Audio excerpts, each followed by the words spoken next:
Yeah. But I worked at Unsworth in the 70s and 80s, so it's fairly recent for history.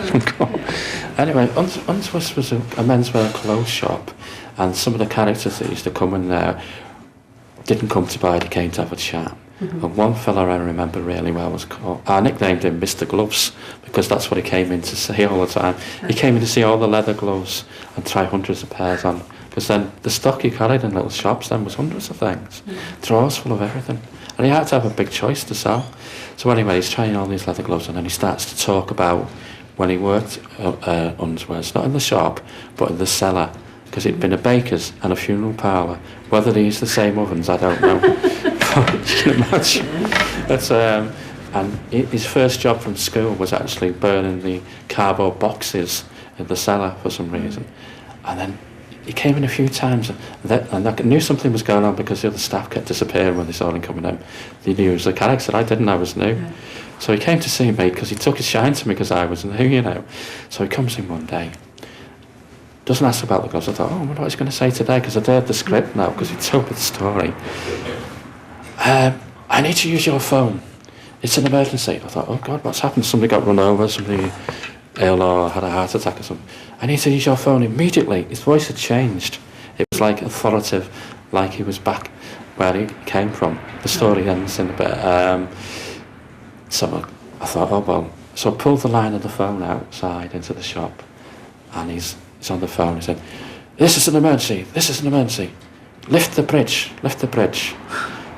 The fleet's coming through, the fleet's coming through. Then I realised he was a character then. I thought, oh heck. I don't think I should have given him the phone. But anyway, after he'd done his little bit, while I'm here, can I have a look at some gloves? after he'd done his little bit, he was back to himself again.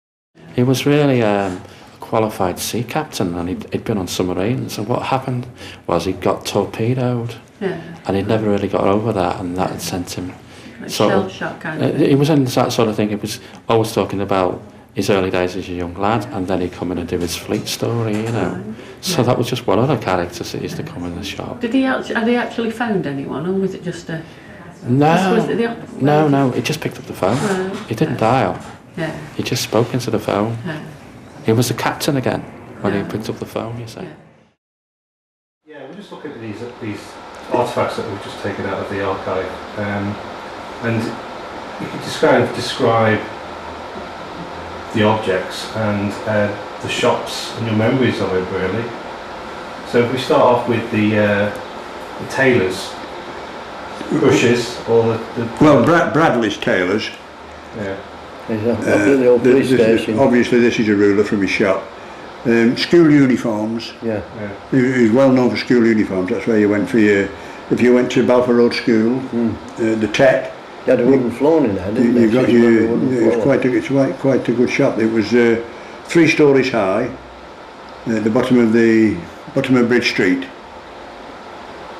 And the top police station. The top story was flats. People lived in was flats. I think Eddie had one of them. Who? Eddie Owen had one of those. Yeah. It was, but the class tailor was Edgar Matthews in Church Street. Yeah. Well known for trilbies and shirts, loose collar shirts, if you remember. Yeah. Wash your shirts at home and sent your collars to the laundry to have them stiffened. Do you remember the collar stood at the back and one at the front? It was very interesting. It was a good shop. I think Eric's of Liverpool took it over at one time. Yeah, he was quite a smart.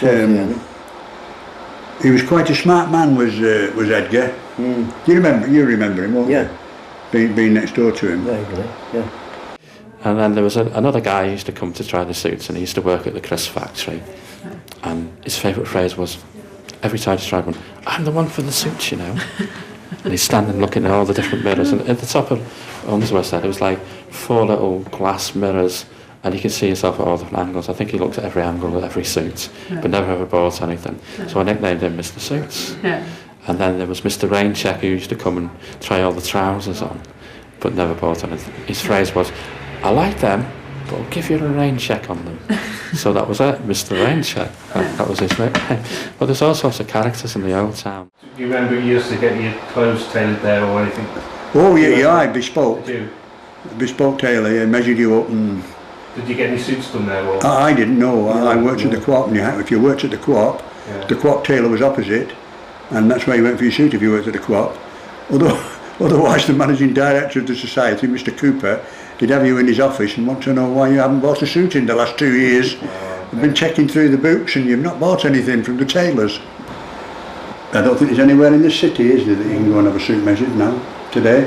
Because everything is like off the peg now, isn't it? Everything's off the peg, and if you wanted anything measured, I think you'd have to go to Liverpool and seek out a tailor down there. There are a few, I believe, where I don't know. Warrington. There's a couple in Chester. Oh yes, yeah. Yeah, but you'd have to go out of town basically, wouldn't you? Yeah. Right. We've nothing in Runcorn, unfortunately.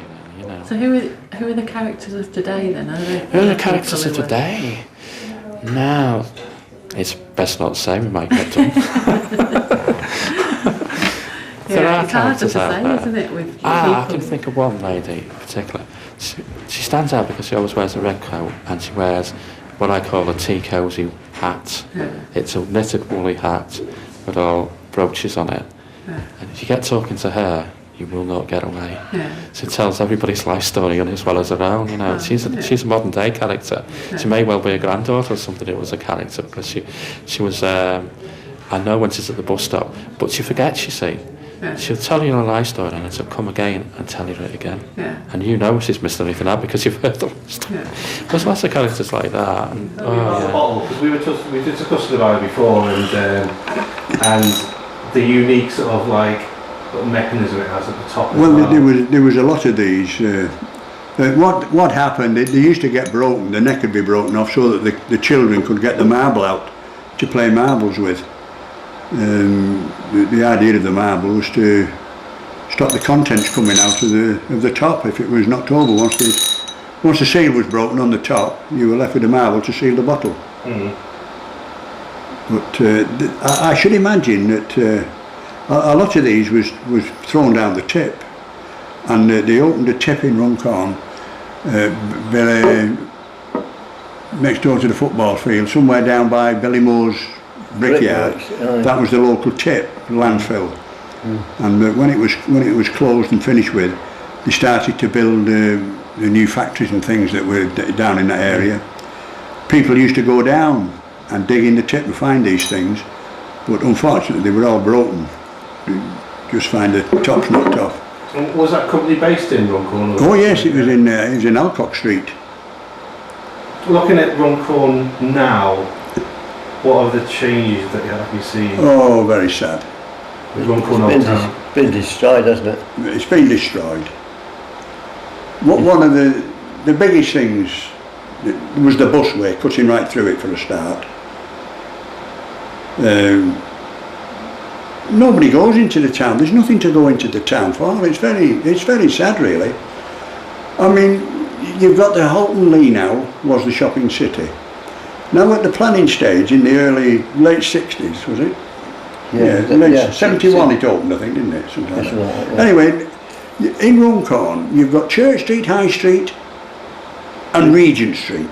Now that forms a perfect triangle. In that triangle could have been demolished, and what you've got up the shopping city or something similar could have been built in that space. There was no need to take up the shopping city, was there? No, but they try that make it one-ended. Their argument was that make it one-ended. Like it's all at one end. It's not central, so they built the shopping city and said we'll make that a local district area. Where the Brindley is now, going along the canal from the Brindley to where the locks will be, that is supposed to be developed as to a waterfront community. There are dwellings and various other things to be put there. Oh, that was the plans a few years ago. There was a leisure centre to be built there. Really put a focus on the town, wasn't it? That, down there. Yeah. Well, when you see what's been done in other towns which have got canals going through them, the canal has been made a feature, and properties and development has taken place around the canal, and they're very, very popular for canal boat enthusiasts. And that is what we're hoping for in Runcorn.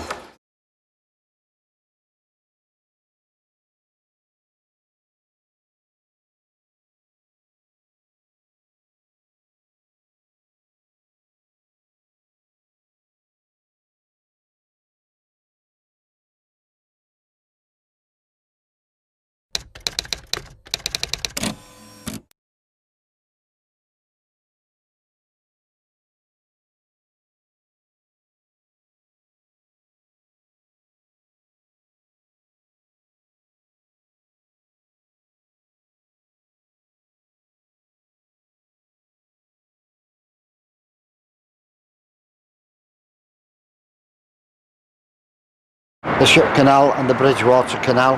Brown paper and string. Pom-poms. Bridge. Johnson's meat pies. Panish off the Marley. Sandstone from Runcorn Hills. Tan running down Ellesmere Street every time it rains. Runcorn Bridge.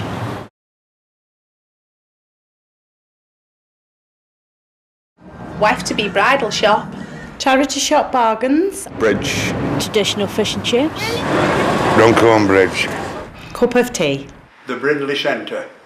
That incinerator they're building.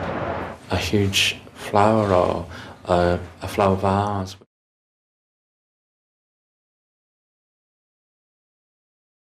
Bridge. A nice cup of tea. Gemma Gabrielle. A larger market. Will be the new bridge. The opening of the locks.